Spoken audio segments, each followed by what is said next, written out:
Madame, Monsieur, bonsoir. Le flash des informations. Le ministère de la Santé a reçu 3 donations cette semaine pendant une cérémonie au centre conférence Sheikh Khalifa.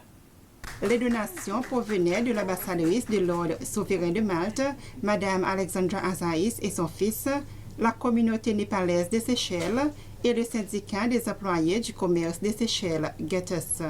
L'ambassadrice de l'Ordre souverain de Malte, Madame Alexandra Azaïs, a fait un don de 5000 seringues et aiguilles avec le ministre de la Santé, Madame Peggy Vidot, dans une cérémonie au centre conférence Sheikh Khalifa. Les 2 autres donations d'une somme de 40 000 roupies de la part de la communauté népalaise des Seychelles et des équipements d'un montant de 67 000 roupies de la part du syndicat des employés du commerce des Seychelles. Ce monsieur Ram Prasad Ponta de la part de la communauté népalaise et Madame Tinawaro de la part du syndicat des employés du commerce des Seychelles qui ont fait la donation à Madame Kathleen Cécile, députée chef de l'agence soins de santé. L'autorité de santé a bien accueilli les 3 donations.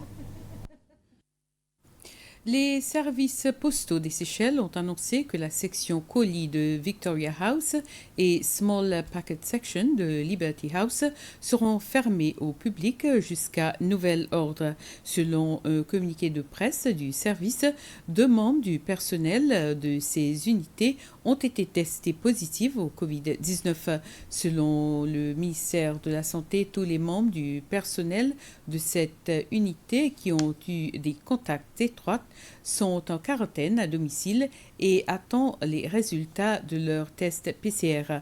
Cependant, tous les autres bureaux de poste secondaires et autres sections de Liberty House restent ouverts.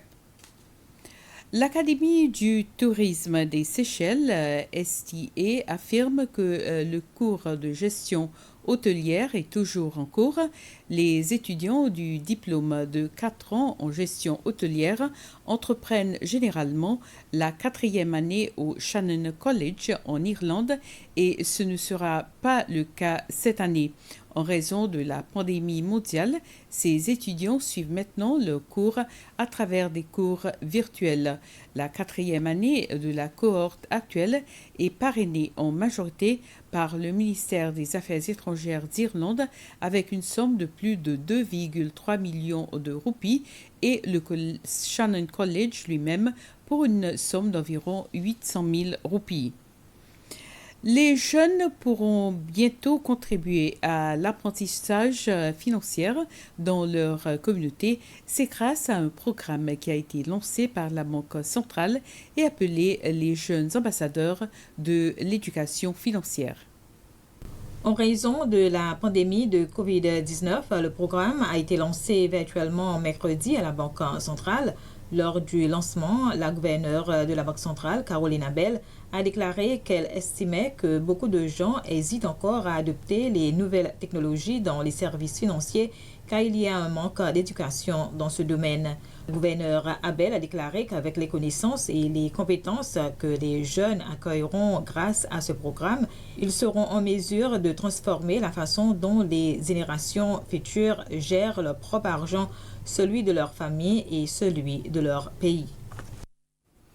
Et l'Institut national de technologie et d'innovation, le NISI, a reçu une imprimante 3D offerte par le professeur Ralph Etienne Cummins, un Seychellois qui travaille à l'université Johns Hopkins aux États-Unis.